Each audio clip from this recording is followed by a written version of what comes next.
हातात पण जर लेकरांच्याच जीवावर थोपायचं आहे तर आधी स्वतःची स्वप्न तरी पूर्ण करा. जोपर्यंत स्वप्न पूर्ण होत नाही तोपर्यंत लग्न करू नका. आणि जर लग्न झालंच, उतावळ्यापणामध्ये लग्न केलंच, तर जोपर्यंत स्वप्न पूर्ण होत नाही तोपर्यंत लेकरं जन्माला घालू नका.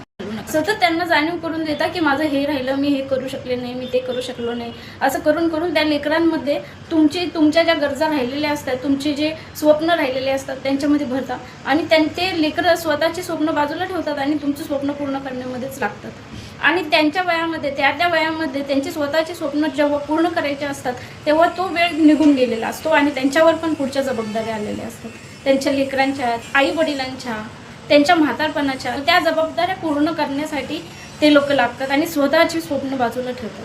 ते स्वतःसाठी काही करू शकत नाही. त्यामुळे ना प्रत्येकाने स्वतःचे स्वप्न पूर्ण झाल्याशिवाय लग्न केलं नाही पाहिजे. आणि लग्न जरी केलं ना तरीसुद्धा लेकरू पैदा नाही केलं पाहिजे.